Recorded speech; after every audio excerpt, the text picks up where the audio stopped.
Buenas tardes a todos. Gracias por conectarse una vez más y acompañarnos en este repaso. El día de hoy yo les voy a hablar sobre el soporte vital básico y avanzado, que yo espero que sea más un repaso que algo nuevo para ustedes.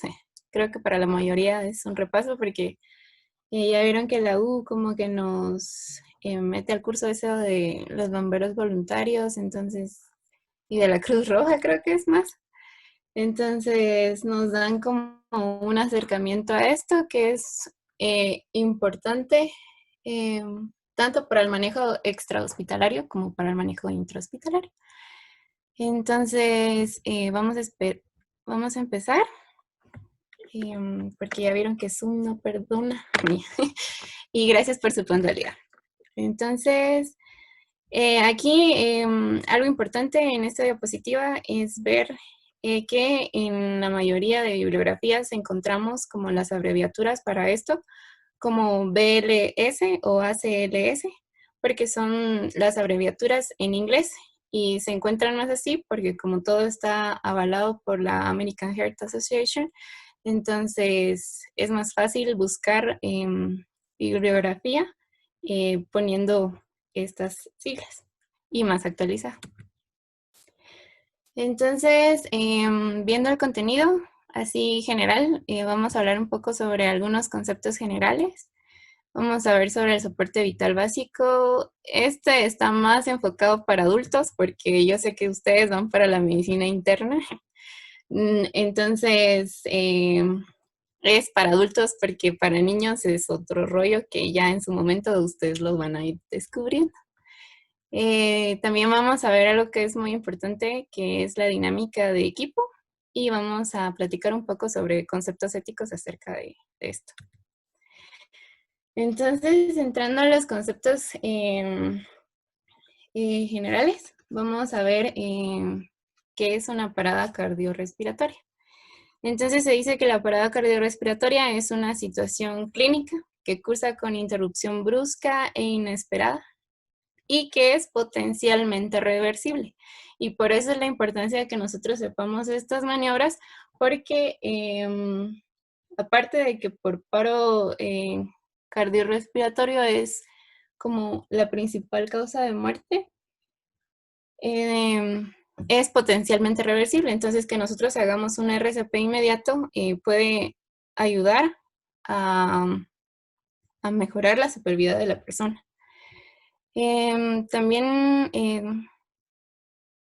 la parada cardiorrespiratoria es una interrupción de la actividad mecánica del corazón y de la respiración espontánea. Entonces, para esto tenemos que saber qué es un paro cardíaco y qué es un ataque cardíaco. Muchas personas tienden a como a confundir o a asociar estos dos términos, pero son completamente diferentes. En el caso del paro cardíaco, vamos a hablar sobre, o sea, esto se produce cuando el corazón desarrolla un ritmo anormal y no es capaz de bombear sangre. Aquí lo que se produce es un ritmo anormal. Entonces, aquí hablamos de un problema de ritmo. Ahora, en el caso del ataque cardíaco, este se va a producir cuando el suministro sanguíneo que se dirige como a la parte del músculo cardíaco se detiene. Entonces, aquí lo que pasa generalmente, el problema es de que hay un coágulo. Entonces, ¿qué es lo que ocurre? Por ejemplo, en el paro cardíaco súbito, lo que ocurre es que al cabo de unos segundos la persona ya no responde, no respira, puede que solo esté jadeando y si la víctima no recibe tratamiento inmediato para salvar su vida, entonces fallece en cuestión de minutos. En cambio, en el ataque cardíaco, lo que ocurre es de que este no es como algo agudo, digamos, algo súbito, sino que es algo que ha venido ya con el tiempo. Las molestias están ahí. Siempre hay como molestias en el tórax o en otras partes del tronco, a veces hay respiración entrecortada, puede el paciente tener sudoraciones e incluso náuseas. Entonces, aquí, en ocasiones, digamos, el músculo cardíaco dañado desencadena un ritmo anormal que puede derivar a un paro cardíaco súbito. O sea, este puede ser causa de un paro cardíaco. Entonces, solo para que lo tengan en cuenta. Paro cardíaco hablamos de un problema de ritmo y ataque cardíaco hablamos de un problema ya más crónico, hablando de coágulos, en el caso de una esclerosis o algo así. Bueno, RCP se define como el conjunto de maniobras encaminadas a revertir el estado del paro cardiorrespiratorio. Este cuenta con elementos principales que son las compresiones torácicas, vía aérea y la ventilación. También cuando hablamos de RCP, el que nosotros tenemos que dar es de alta calidad. Y para que este sea de alta calidad, tiene ciertas características. Empezando con que las compresiones se tienen que iniciar 10 segundos como mínimo antes de identificarse el paro cardíaco. También hay que comprimir fuerte y rápido.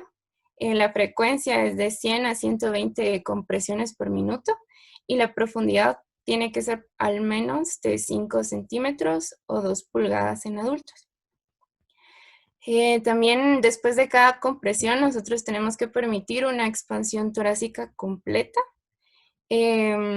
También minimizar las interrupciones de las compresiones, tratar de limitar las interrupciones al menos o a menos de 10 segundos, realizar ventilaciones eficaces para hacer que el tórax se eleve y evitar una ventilación excesiva.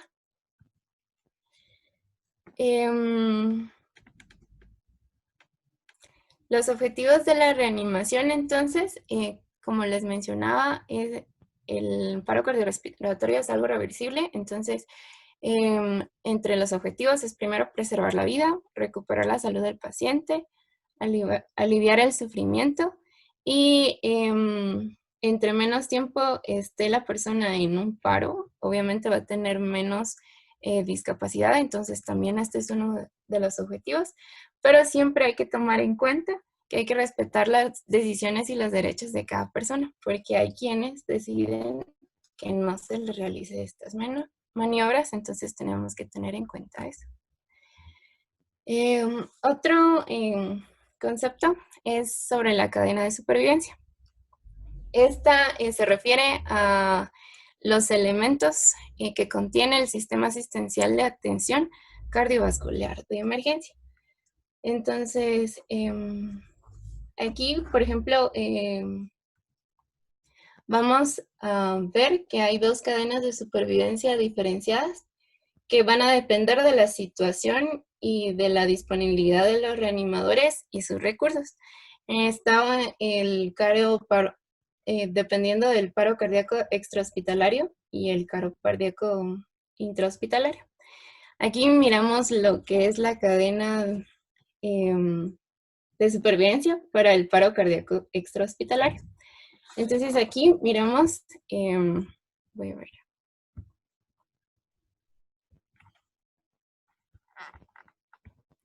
La primera, que va a ser el primer eslabón, va a ser el reconocimiento inmediato del paro. Y aquí es cuando se activa el sistema de respuesta de emergencias. La segunda, vamos a iniciar con un RCP precoz, con énfasis en las compresiones torácicas. De ahí, el tercero es una desfibrilación rápida con un DEA, que ya más adelante vamos a ver. Después, ya como se activó el sistema de emergencia, entonces va a ser llevar al paciente a un servicio de emergencia y ya que ahí le asistan con medidas básicas y avanzadas. Y por último va a estar el cuidado posparto cardíaco multidisciplinario, que ya es cuando el paciente llega al hospital. Ahora, en el caso de la cadena de supervivencia intrahospitalaria, en el caso de estos pacientes, como están hospitalizados, generalmente el paro es consecuencia de algún empeoramiento de un cuadro respiratorio o circulatorio grave. Entonces aquí nuestro primer paso siempre tiene que ser la vigilancia y la prevención de que ocurran estos casos en los pacientes. Entonces, vamos a tener que estar atentos con esto y dar el tratamiento de los cuadros clínicos anteriores al paro. Después, ya seguimos con el reconocimiento inmediato del paro y la activación del sistema de respuesta de emergencias. Aquí va a como a variar, por ejemplo, en el extrahospitalario, activar el sistema de respuesta de emergencias es como hacer una llamada o algo así, pero en este caso, y que es importante que ustedes lo recuerden desde ya, es que en el hospital se conocen ciertos códigos que tienen colores como código rojo, código azul. En el caso del hospital, para hacer señalamiento de que alguien está en paro, es código azul. Entonces, generalmente en los hospitales lo que se hace para activar esta cadena es pues vocear que hay código azul en tal servicio y entonces ya los médicos o el personal que esté de turno va a colaborar con esto, ¿verdad? De ahí está lo que es el RCP precoz, igual con énfasis en las compresiones torácicas. Y aquí también es importante la desfibrilación rápida, más importante aquí porque generalmente afuera no vamos a tener lo que es un desfibrilador, pero en el hospital hay más probabilidad que haya, aunque no de que funcione, me asombra más. Pero pues, y después están los cuidados ya posparo cardíaco multidisciplinarios. Bueno, entonces ya entrando de lleno y a lo que nos interesa, vamos a ver un poco primero sobre el soporte vital básico para adultos. Primero, es importante que sepan que todo mundo puede ser un reanimador capaz de salvar la vida a una víctima de paro cardíaco, pero las habilidades del RCP que empleen dependerán de su nivel de entrenamiento, experiencia y seguridad, o sea, sus competencias para ser un reanimador. Entonces, empezando con esto, yo quiero como motivarlos a que en lo que falta de la exposición se vean ustedes como ya unos reanimadores para que se metan al papel y pues me entiendan un poquito más y sepan como que qué acciones tomar cuando ya les toque en su momento, ¿verdad? Y también los insto a que pues se animen, ¿verdad? Cuando tengan la oportunidad en el hospital de aplicar todo esto, pues háganlo sin miedo al que dirán y a todo. Y aquí mismo, incluso la AJA lo dice, todo mundo puede ser un reanimador. Entonces, de ustedes depende que esas competencias las adquieran. Entonces, hay varias determinantes para hacer un RCP. Primero, el tipo de víctima que ya les había dicho, que aquí vamos a ver más que todo adultos. Ya la pedia es otro asunto. También va a ser disponibilidad de material y presencia o no de otros reanimadores que ayuden. Y aquí podemos verlo en este triangulito, que por ejemplo, si vamos viendo que conforme a lo que tengamos y a lo que sepamos hacer, vamos a tener una mejor acción. Por ejemplo, si nosotros somos una persona que no haya tenido algún acercamiento con esto, o sea, sin entrenamiento, ellos pueden hacer y nosotros podemos orientarlo incluso por el teléfono o algo así cuando se presente un paro y los podemos como orientar a que solo hagan compresiones torácicas y haciendo el RCP solamente con sus manos. Ahora, por ejemplo, si ya tienen más entrenamiento, si tienen dispositivos para hacer ventilaciones o pueden hacer las ventilaciones de rescate, ya podemos nosotros como emplear lo que es el RCP de 30 compresiones y 2 ventilaciones. Ahora sí, ya estamos en el caso que se espera que nosotros en el hospital estemos en este pico porque tenemos tanto el equipo de alto rendimiento y ya podemos hacer una RCP coordinada con varios reanimadores.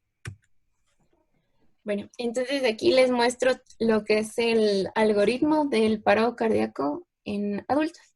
Este es del 2015, que está avalado por la AJA. Y vamos a ver cada uno.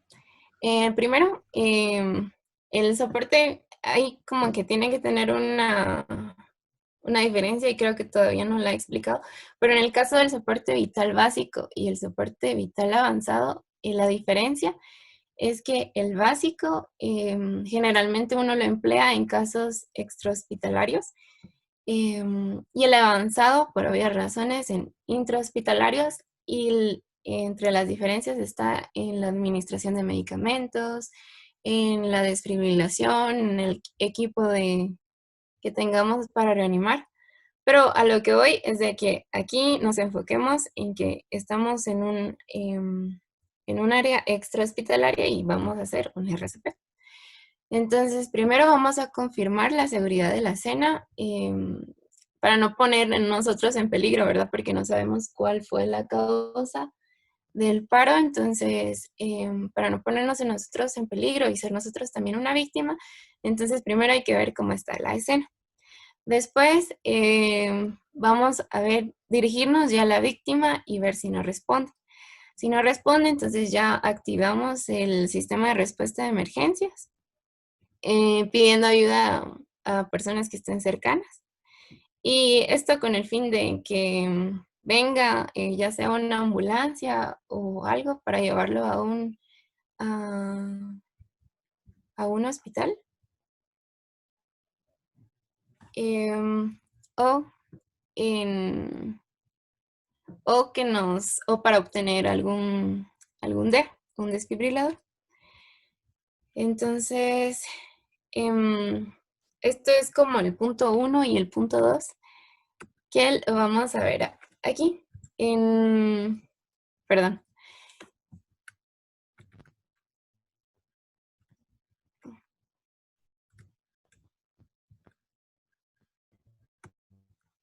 Bueno, no sé qué.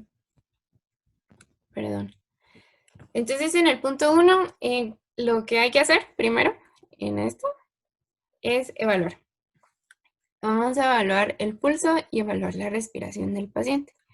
Entonces, vamos a comprobar si la víctima no respira o si solo jadea, o vamos a comprobar si tiene el tiempo.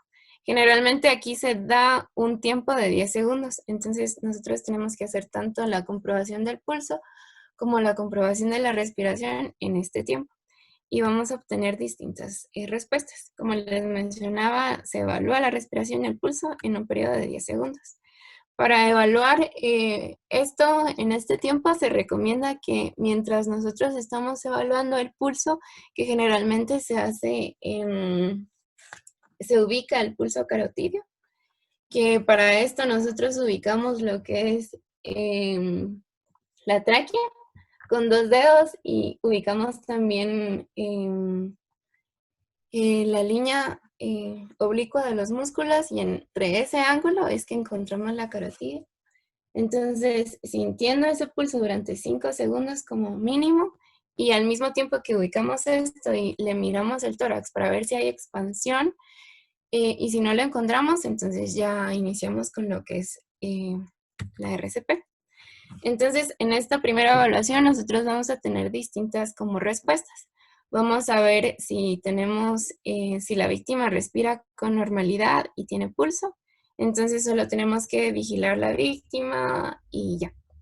Ahora, si miramos que no respira con normalidad, que por lo general aquí se habla de lo que es una respiración agónica, digamos, o que ya está jadeando, dicen en el hospital, que son como un tipo de respiración que se presenta en los primeros minutos posteriores a un paro cardíaco súbito.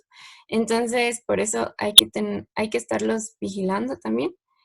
Y hay que realizar aquí ventilaciones de rescate y comprobar el pulso cada 2 minutos, porque este tipo de respiración, como les mencionaba, es posterior a un paro cardíaco, entonces hay que estar comprobando el pulso a que este siempre esté presente. Y de ahí vamos a ver si ya nuestro paciente no responde, no respira y no tiene pulso, Entonces vamos a iniciar lo que es el RCP de alta calidad, con las características que ya habíamos visto en los conceptos generales.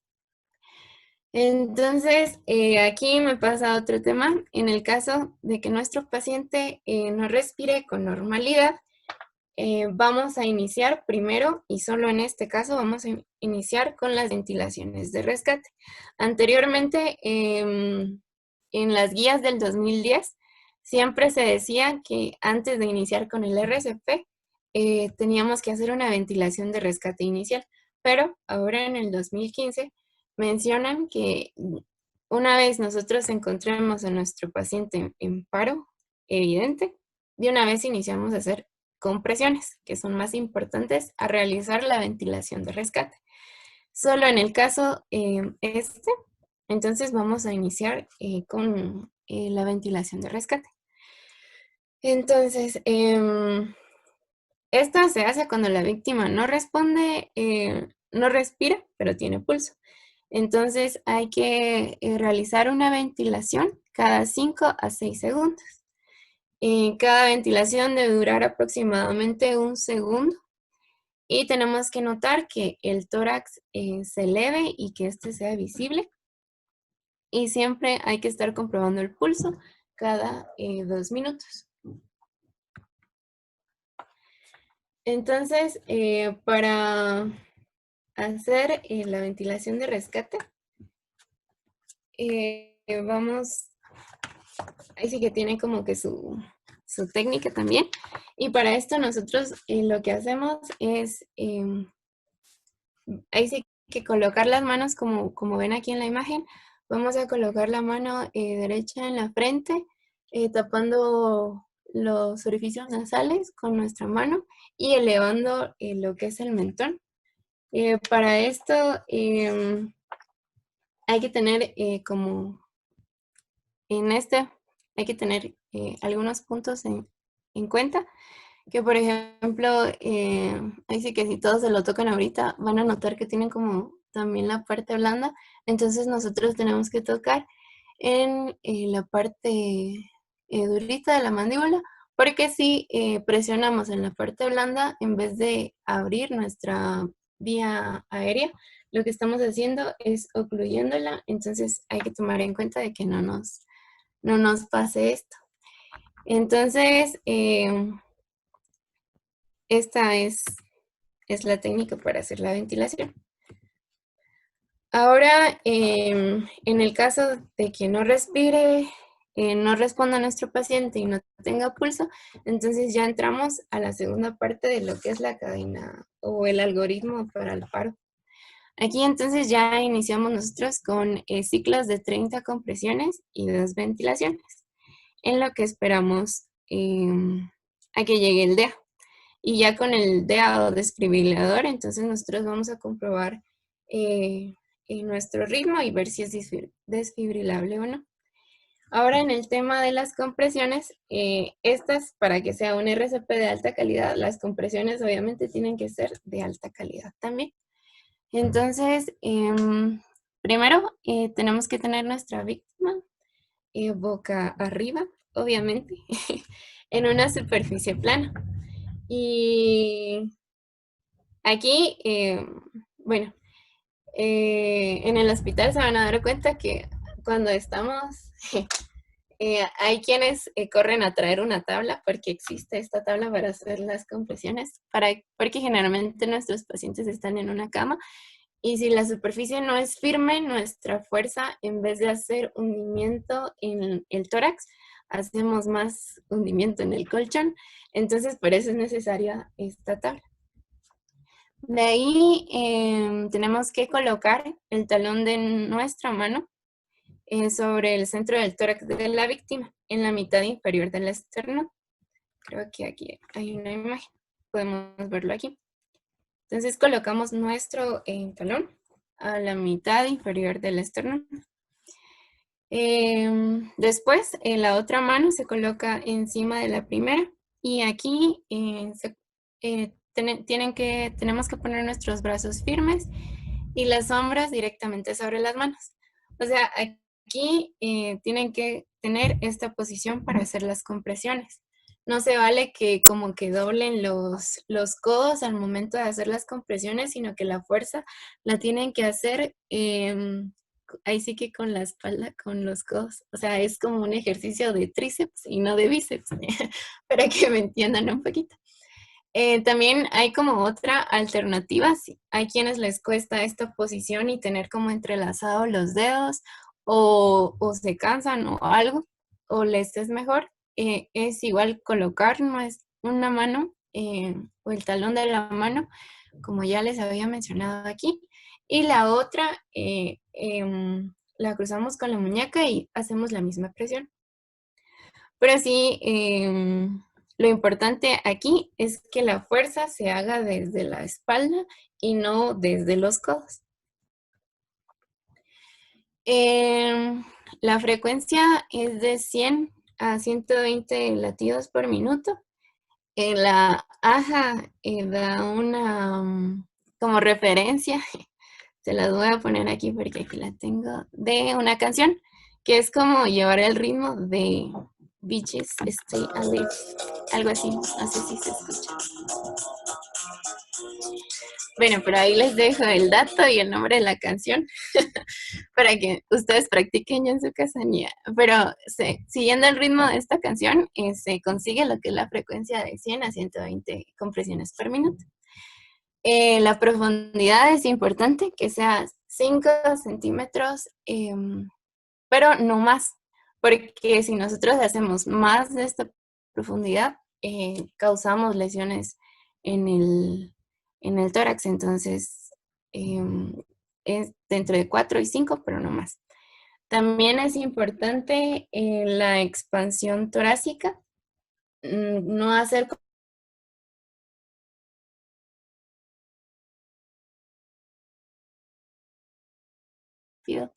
pero es importante que nosotros hagamos o dejemos que después de una compresión se expanda el tórax nuevamente.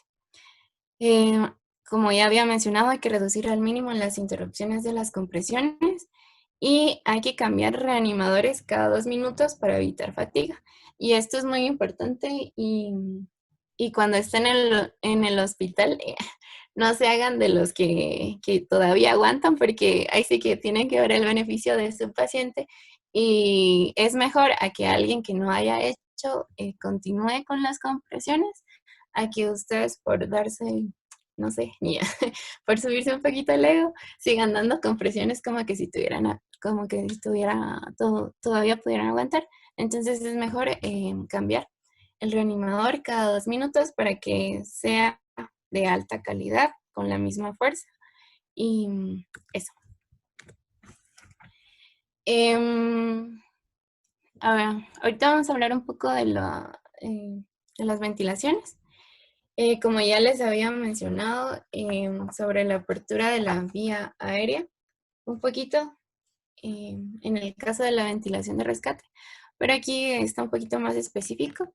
Hay como 2 tipos. Está el de inclinación de la cabeza y elevación del mentón, que era la que ya les había explicado, y está el de tracción mandibular, que generalmente este se hace cuando nuestro paciente o sospechamos que nuestro paciente haya sufrido alguna lesión a nivel cervical. Entonces no podemos hacer como la misma movilidad que en otros pacientes. Entonces optamos por esta opción de traccionar la mandíbula y con esto abrir la vía aérea. Y también en el caso de la ventilación en adultos, vamos a ver diferentes dispositivos de barrera, que están la mascarilla de bolsillo y la bolsa de mascarilla.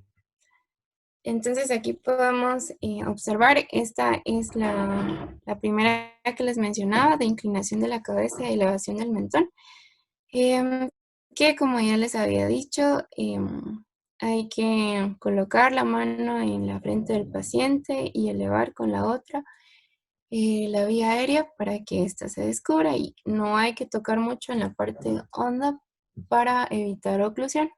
Y en el caso de la tracción mandibular, se colocan las manos en los ángulos de la mandíbula y lo que se hace es como presionar hacia adelante a fin de que se abra la boca del paciente. Y si esto no ocurre, entonces con nuestros dedos pulgares abrimos la boca del paciente. Y estos son los tipos de dispositivos de barrera que está en esta, es la mascarilla de bolsillo y esta es la mascarilla con bolsa.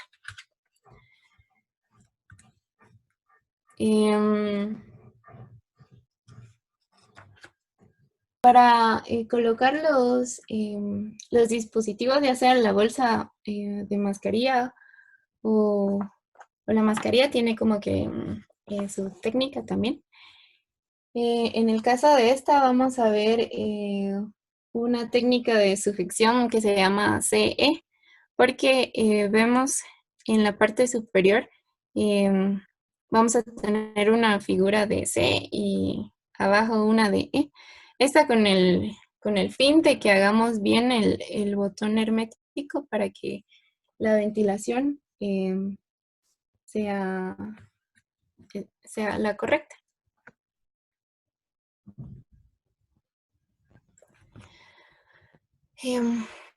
Bueno, aquí es importante también ver esto.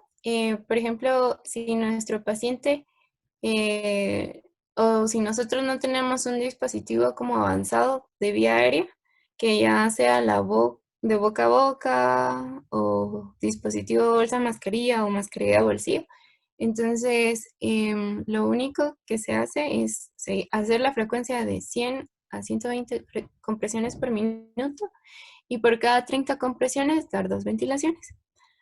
Ahora, en el caso de que nosotros tengamos ya un dispositivo avanzado de ventilación como una mascarilla laringea, o sea, que nuestro paciente esté intubado o esté intubado, entonces vamos a hacer la misma frecuencia de 100 a 120, pero aquí las compresiones van a ser sin pausa, o sea, ya no vamos a detenernos para hacer las 2 ventilaciones, sino que vamos a proporcionar compresiones seguidas y vamos a dar una ventilación cada 6 segundos. Aquí también algo que pasa y que incluso a mí me pasó es de hacer las ventilaciones así como seguidas. Uno está, como ya les había dicho, en esa adrenalina de querer hacerlo y da las compresiones así muy seguidas, ni siquiera dejamos que se expanda como se debe el tórax. Entonces hay que evitarlo. Aquí lo mencionan, una ventilación cada 6 segundos. Entonces bien nos da tiempo a nosotros como de hacerlo despacio, aunque todo el mundo a nuestro alrededor esté corriendo o algo, nosotros enfoquémonos en que hay que hacerlo así, una ventilación cada 6 segundos, porque tampoco es contraproducente hacer ventilaciones excesivas. Entonces eso sería con lo de compresiones y ventilaciones. Ahora ya, cuando ya llega el DEA, entonces lo que nosotros tenemos que hacer es comprobar el ritmo, si es desfibrilable o si no es desfibrilable. En el caso de que sí es desfibrilable, bueno, aquí la AJA menciona que todo desfibrilador, así que por eso se llama desfibrilador automático, porque se supone que los desfibriladores ya nos marcan si el ritmo es desfibrilable o no. No, ahí sigue como es algo que se tiene que hacer rápido, no está para que nosotros veamos si este es un ritmo de paro o desfibrilable o no desfibrilable. Entonces, por eso es que los DEAs están con esta opción de ser automáticos y entonces dar la recarga si es necesaria o no. Entonces, pero más adelante, cuando hablemos un poco de soporte vital avanzado, les voy a comentar ya más específico cuáles son los ritmos desfibrilables y no desfibrilables, porque en el caso de los hospitales, al menos en Coatepeque y en Toto y en Sololayo, he visto que todos marcan, todos tienen un monitor en el cual se puede observar cómo es el ritmo y en base a este se maneja, ¿verdad? Pero aquí hablamos de forma general de un DEA. Entonces, si el paciente tiene un ritmo desfibrilable, vamos a administrar una ¿quién está rayando? Vamos a administrar una descarga y después vamos a seguir con el RCP de inmediato, aproximadamente 2 minutos.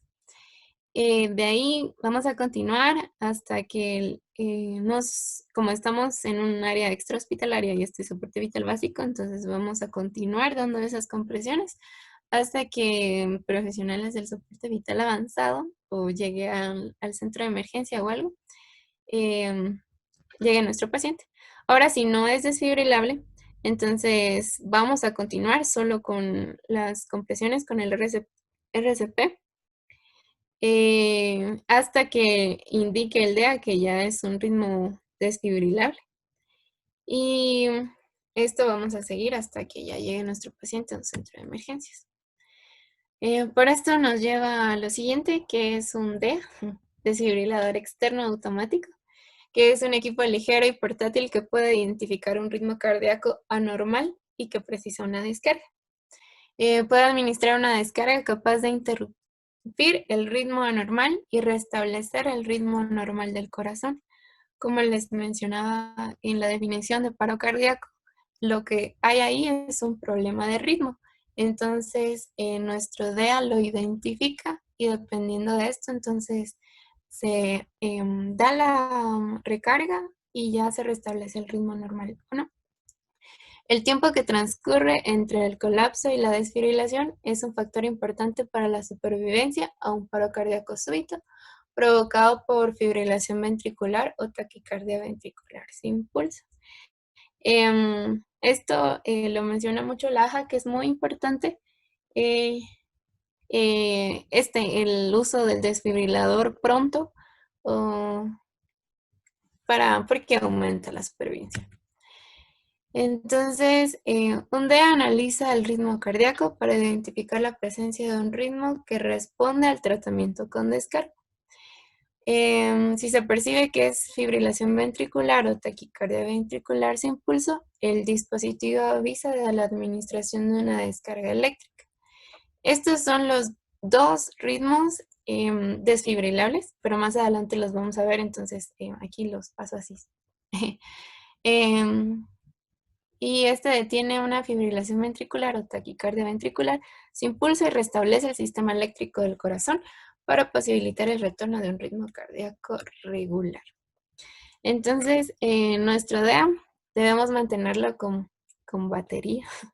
Es muy importante y ha pasado en la emergencia de que está el monitor o no está conectado o más de algo tiene. Entonces, siempre hay como que si en una primera ocasión nos pasa esto, hay que como machucar a enfermería porque ellos son como un poquito más, están más a cargo de todos estos dispositivos, entonces tienen que velar por su mantenimiento. Entonces, la batería, calibración y pruebas de dosis de energía. También hay que, en el caso, a modo general y la mayoría de los DEAs se manejan con parches, pero en el área hospitalaria no son parches, sino están los dispositivos. Entonces aquí esto es solo por si tienen un DEA como estos. Hay que ver y sustituir los parches y a ello hay que tener otro material que es importante como tijeras, rasuradora en el caso de los pacientes que tengan mucho vello, porque hay que limpiar el área, paños y guantes. Aquí les especifico la colocación de los parches del DEA, que en este caso, por ser parches, hay dos posiciones, una anterolateral y otra anteroposterior.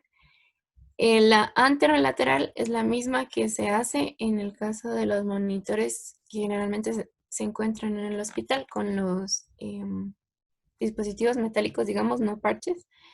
Entonces, la anterolateral se coloca un DEA, que es el negativo, el electrodo negativo, aquí por debajo del borde superior del esternón, y el otro electrodo, que es el positivo, se coloca por debajo del pezón izquierdo, como a 7-8 centímetros de, de la, de la línea axilar anterior. Y este es en el caso anterolateral, y en el anteroposterior se coloca los dos parches del lado izquierdo, pero aquí esta solo es como para los parches porque uno va a donde iba este, pero aquí entre el esternón y el pezón, creo que aquí, entre el esternón y el pezón, el lado izquierdo y el otro, igual, del lado izquierdo, pero en la parte posterior. Entonces, para esto no se puede hacer con la estructura metálica. Entonces, aquí vamos a ver, perdón, ¿qué hay que hacer? Así que primero hay que encender el DEA. Luego se colocan los parches. Algo que es muy importante es que al momento en que nuestro DEA hay un periodo en el que él verifica el pulso, en ese momento, en ese lapso, no tiene que haber como ni siquiera haciendo ventilaciones, ni compresiones, ni nada, para que este no interfiera entre la verificación del DEA y tenga como la lectura de un ritmo más adecuado y más certero. Entonces, durante la verificación, se le pide como a todo el equipo que se aleje. Y entonces ya después, si el DEA nos dice que es desfibrilable, ya se presiona para que entonces dé la recarga, pero de igual forma se le dice como a todo el equipo de reanimación que mantenga su distancia, ¿verdad? Porque si no, a ellos también les va a llegar la carga y pues no queremos dos víctimas. Entonces, ya después de que se dé esa carga, vamos a seguir o a continuar con las compresiones. Recordando que hay que tener lapsos cortos de tiempo donde no se realicen compresiones. Entonces, una vez desfibrilado, se reanuda con las compresiones y las ventilaciones para una segunda verificación. Bueno, este sería en el caso del soporte vital básico. Ahora vamos a entrarnos a lo que es el soporte vital avanzado. Y como ya expliqué a grandes rasgos, aquí de una vez nos vamos a meter a lo que es el algoritmo para el soporte vital avanzado. Entonces, aquí, si ya vemos que nuestro paciente está en paro, iniciamos con RCP, administrando oxígeno y hay que conectar el monitor del desfibrilador. Aquí miramos igual si el ritmo es desfibrilable o si no lo es. Aquí ya vemos los ritmos desfibrilables, que es la taquicardia ventricular y la fibrilación ventricular sin pulso, o los no desfibrilables como la sistolia. Entonces, si sí es desfibrilable, se da una descarga y luego de la descarga se da otra vez un RCP por 2 minutos y se empieza a buscar un acceso intravenoso o intraóseo mencionado. De ahí, luego de eso, miramos otra vez si el paciente no recupera el pulso. Miramos otra vez con el desfibrilador y si es desfibrilable, volvemos a dar una descarga. Y si no es desfibrilable, nos vamos a la otra opción. Pero ahorita vamos en la opción, digamos, de los desfibrilables. Entonces vemos aquí, damos la descarga y aquí hay algo que tienen que tomar en cuenta, que creo que lo voy a mencionar un poquito más adelante, de que hasta aquí se administra lo que es la adrenalina o se empiezan a administrar los diferentes fármacos, pero especialmente la adrenalina, digamos. Hasta aquí no se administra antes, sino que se administra hasta la segunda vez que nosotros hacemos las compresiones. Entonces, miramos la descarga, luego continuamos con el RCP. Ya administramos la adrenalina y vamos a considerar nuestra vía aérea. Si, por ejemplo, nuestro paciente, que por lo general en el hospital, la mayoría de pacientes que entran en paro están ventilados, pues entonces ya no nos enfocamos tanto en ver la vía aérea, pero si no están ventilados y si solo lo estamos manejando con oxígeno a presión positiva, entonces empezamos a ver otras vías alternas, a ver si es necesario que nuestro paciente se entube o no, hasta en este espacio, digamos, no antes. De ahí seguimos viendo si todavía nuestro paciente no tiene pulso, y si es desfibrilable, seguimos con las descargas. Y si después de esta segunda descarga y si no encontramos todavía pulso en nuestro paciente, entonces ya iniciamos con otros fármacos como lo es la amiodarona o la lidocaína, que generalmente nos funcionan para mejorar el ritmo, son antiarrítmicos del corazón de nuestro paciente. Y también en este punto, entonces ya tenemos que ver qué otras causas reversibles tenemos que manejar que está haciendo que nuestro paciente no salga del paro. Ahora en el caso de que nuestro ritmo no sea desfibrilable, como por ejemplo la sistolia, no vamos a hacer la descarga, obviamente, pero vamos a seguir con el RCP por 2 minutos. Y aquí podemos administrar adrenalina cada 3 a 5 minutos porque nos ayudaría a mejorar. Ahorita más adelante les voy a explicar bien. Solo quiero que vean como todo el algoritmo. Entonces, aquí si ya nuestro ritmo es desfibrilable, obviamente hacemos lo que ya les expliqué en este caso. Y si sigue siendo no desfibrilable, continuamos con el RCP. Y aquí nos vuelven a mencionar que hay que buscar las causas reversibles que está haciendo que nuestro paciente no salga del paro. Bueno, aquí es otro como algoritmo, no sé a quiénes les funciona uno y a quiénes les funciona otro, yo les puse los dos, que son los que nos menciona la AJA, que igual, a mi gusto creo que está un poquito más bonito, pero es lo mismo, entonces para no repetir, solo se los dejo ahí para que le echen un ojito, porque es lo mismo. Bueno, entonces aquí hablando un poco de los ritmos de paro, ya los vi así, ya los vieron así como superficialmente anteriormente, pero aquí vamos a ver un poquito de cada una de ellas.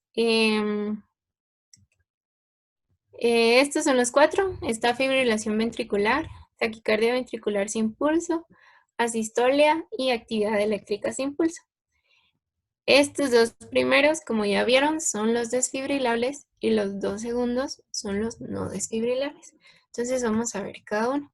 En el caso de la fibrilación ventricular, vamos a observar en nuestro monitor que no hay QRS ni ondas P, solo se observan ondas irregulares.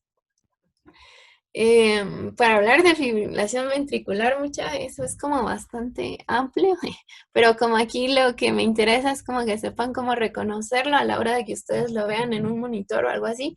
Entonces solo les voy a como hablar un poquito de las características que tienen que notar y les voy a mostrar una imagen de cada uno para que vean sus diferencias. Entonces aquí no hay ni complejos QRS ni PES. Solo se observan estas ondas irregulares y así los podemos observar en el monitor. En el caso de la taquicardia ventricular sin pulso, vamos a ver lo que son complejos anchos. Aquí, según la forma y de las ondas, se puede dividir en monomórfica, que son ondas del mismo tamaño, aparentemente regulares, y la polimórfica es que tenemos ondas variables. aquí la característica es complejos anchos. Me dirán ustedes así como que, Kelly, pero se parece a la anterior. Pero aquí pueden observar que hay más espacio de tiempo, o el complejo o la onda que miramos aquí es más ancha. Entonces, eso lo tienen que tomar ustedes en cuenta. Y aquí podemos ver cómo se ve en el monitor. Este es en el caso de monomórfica y aquí es en el caso de polimórfica. Dentro de los no desfibrilables está la sistolia, que es una línea plana en el monitor. Entonces, si observan eso, que es por lo general o la que más se ve cuando no se puede desfibrilar y uno sigue con compresiones, encontrar esa línea a la hora de colocar el dedo. Y la otra es la actividad eléctrica sin pulso, y en el monitor se observa actividad eléctrica como un complejo QRS, pero esta no genera un pulso. Entonces, esta, pues ya observamos aquí nuestro complejito QRS, pero si nuestro paciente no tiene pulso, entonces la tomamos como un ritmo de paro, ¿verdad? Y así se observa en el monitor. Bueno, aquí es igual que en el soporte vital básico, son las mismas características para dar un RCP de alta calidad. De ahí, entre otras cosas a hablar, está la energía de descarga para la desfibrilación.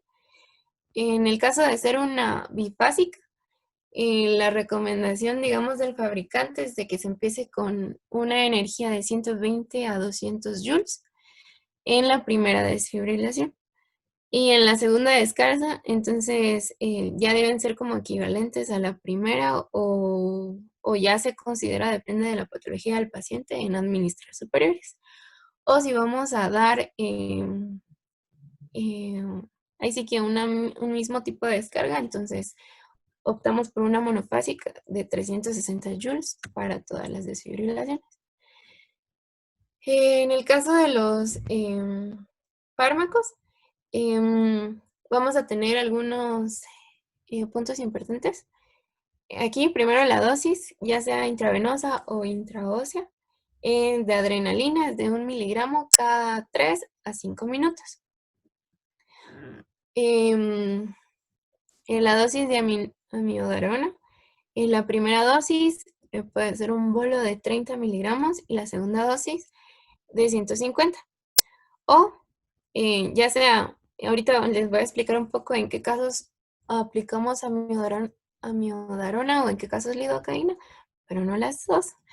En el caso de si administramos lidocaína, va a ser una primera dosis de 1 a 1.5 miligramos por kilo, y la segunda dosis de 0.5 a 0.75 miligramos kilo.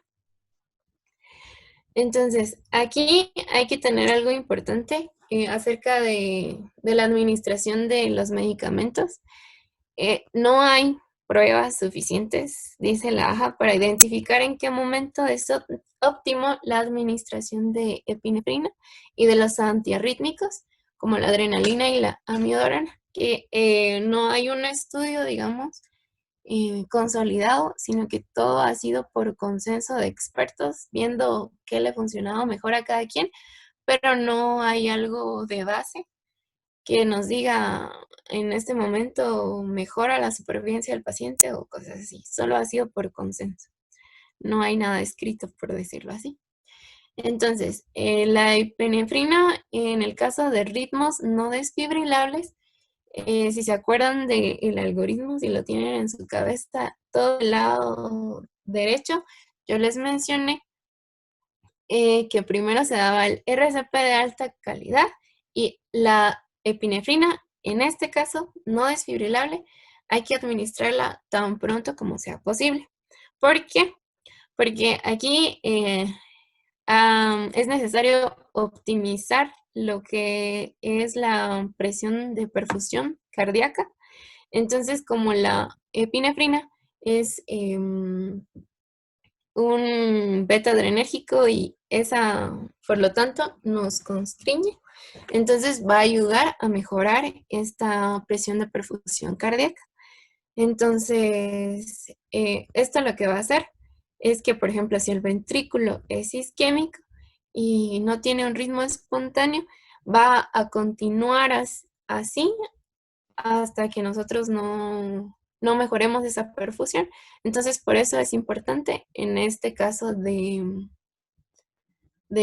ritmos para los no desfibrilables. Ahora, para los desfibrilables, aquí no se administra la epinefrina inmediatamente, sino que aquí nuestra prioridad es hacer el RCP de alta calidad y administrar el choque con el desfibrilador. Esto para eliminar primero ya sea el ritmo que tengamos en el caso de que sea una fibrilación ventricular y entonces ya reanudar el ritmo organizado. Aquí no sé si ya como notaron la diferencia, o sea, en el caso de los no desfibrilables es porque no tenemos como ritmo o en el corazón, entonces lo que queremos con estos es de que exista esta presión o perfusión y entonces ya nuestro corazón empieza a latir. Pero en el caso de los desfibrilables es que tenemos un problema de ritmo como caótico o que anda todo loco, por decirlo así. Entonces lo que nosotros queremos es que se organice un poco más, pero si nosotros administramos epinefrina inmediatamente, lo que vamos a hacer es empeorar o incluso si sale nuestro paciente del este ritmo con la administración inmediata de epinefrina, volvemos a caer a la fibrilación ventricular, por ejemplo. Entonces, ya después de un segundo choque, entonces ya se recomienda entonces la administración de epinefrina. Porque aquí entonces ya perdón, dice que la AJA no recomienda la administración de epinefrina inmediatamente después del primer choque, es decir, durante los 2 minutos de RCP después del primer choque, porque los proveedores no sabrán si ha eliminado la fibrilación ventricular o la taquicardia ventricular sin pulso. Y si el primer choque fue exitoso, un bolo de epinefrina puede provocar la recurrencia de fibrilación ventricular u otras arrítmicas y puede aumentar la demanda de oxígeno justo cuando se produce la reanudación del ritmo espontáneo, que era lo que les mencioné. Por eso es que no se administra la epinefrina. Ahora, en el caso de creo que aquí me hizo falta hablar de la miodarona y ahí se me fue una diapositiva, no la coloqué, perdón. Pero en el caso de la amiodarona y la lidocaína se utilizan cuando el paro cardíaco es resistente y como estos son antiarrítmicos, entonces lo que nosotros queremos es como modular con estos el ritmo y entonces ya con eso nosotros ya podemos sacar a nuestro paciente, pero es más como un modulador diferente a lo que hace la epinefrina. Si si se logran recordar, por ejemplo, del algoritmo, nos menciona de algunas causas que hay que tratar en el caso de que nuestro paro siga, eh, y ya se menciona aquí las famosas H's y las T's, que son las primeras como causas que nosotros tenemos que estar pensando cuando estamos haciendo maniobras. En el caso de las H's, evaluar si el paciente tiene hipoxia, si está hipovolémico, si está en acidosis, si hay hipohipercalemia o si hay hipotermia, que son como causas que pueden desfavorecer que nuestro paciente salga de paro. Y en el caso de las toxinas, por ejemplo, que nuestro paciente haya tomado algún opiáceo o algo así, entonces necesita como la reanimación con otros medicamentos, como por ejemplo la naloxona, para sacar a nuestro paciente en este caso, o además está lo que es el taponimiento cardíaco, que tensión neumotorácica, trombosis pulmonar o trombosis coronaria, que ya requieren como de procedimientos quirúrgicos para que nuestro paciente salga del paro. Entonces, ya como para terminar, lo último término que tienen ustedes que conocer es el retorno de la circulación espontánea, que esto se le denomina así a cuando ya después de que hacemos nuestras compresiones y todo, nuestro paciente recupera el pulso. Entonces aquí, una vez que ya retorna la circulación, ya lo que nosotros tenemos que concentrarnos es en toda la atención postparo cardíaco. Y hay que enfocarnos en la función neurológica de nuestro paciente, en la gestión de su temperatura, en verle la circulación, si requiere de algún tratamiento por alguna oclusión coronaria, ver arritmias, choque o soporte de equilibrio de líquidos y oxigenación y ventilación. Y ahora, ¿cuándo deben detenerse los esfuerzos de reanimación? La decisión final de detener las maniobras no tiene que descansar solo como de un parámetro que en general es la duración, o sea, el tiempo en el que nosotros estamos haciendo maniobras. En el hospital así como que ya 20 minutos, de plano ya no, ¿verdad? O sea, hay que ver y hay que ver todas las causas, no solo tenemos que tomar el tiempo como el principal factor para ver si nos detenemos o no. Y también hay que ver otras, en el caso de que estén bajo un control médico directo, dicen, o por ejemplo, ya el paciente no quiera o no haya querido que se le reanime, entonces también separan esos. Bueno, ahora vamos a entrar a todo lo que es la dinámica de equipo.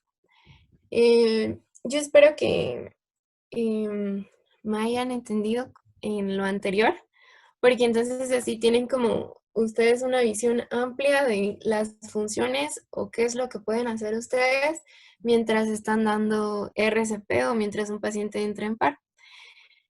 La dinámica de equipo es algo que nos cuesta a todos y creo que es lo más difícil. Creo que adquirir el conocimiento sobre qué hacer y todo eso es lo más fácil a mi punto de vista, porque a la hora de que un paciente entra a un paro, coordinar a todo el equipo es bien difícil, pero si ustedes lo tienen en mente, cuando les toque, ojalá puedan como sobrellevarlo. Entonces, los elementos que hay que ver es las funciones durante un intento de reanimación, qué se debe comunicar y cómo se debe comunicar. Entonces, aquí perdón, en las funciones, ya ustedes vieron, por ejemplo, que va a haber alguien que esté viendo la vía aérea, alguien que esté haciendo las compresiones, alguien que esté viendo lo del monitor. Es importante también, creo que no lo había mencionado anteriormente, alguien que esté encargado de todo el registro, alguien que sea el líder del equipo y alguien que esté administrando medicamentos. Solo aquí ya miramos que hay 5 personas o 6 personas en todo este equipo. Entonces, lo que a mí me ha funcionado, porque de verdad que a veces habemos muchos y nos hacemos un merequetengue ahí en la emergencia o en el intensivo viendo qué hace cada quien, o hay veces que habemos pocos, pero en el caso de que hay muchos, a mí lo que me ha servido es, por ejemplo, tener en cuenta todas estas funciones y ver qué hace falta por hacer y entonces hacerme responsable de eso que hace falta. Porque he visto errores, por ejemplo, de que todos quieren hacer compresiones, entonces todos se enfocan en hacer compresiones y nadie se acuerda de que hay otras funciones. Entonces, si alguien no ha tomado una función, entonces es de como de autonombrarme y bueno, yo voy a hacer esto, yo estoy encargado de esto y cuando sea mi tiempo, entonces yo lo voy a hacer. Y porque es muy difícil como coordinarnos todos en un ratito, pero pues entonces ahí sí que en la primera vez se vale esto como de ver eh, qué hace falta y qué hago yo. Pero en el caso de que ya pase una segunda vez, espero que ya tengan como un plan más como ordenado y ya hayan hablado bien o ya hayan designado el líder o que ya cada quien tenga su función. Entonces, lo que les mencionaba anteriormente era como que su primera vez está bien, pero ya la segunda mejor si ya tienen como organización. Entonces, eso. Igual también en el caso de todo esto de ser, para ser un líder de equipo,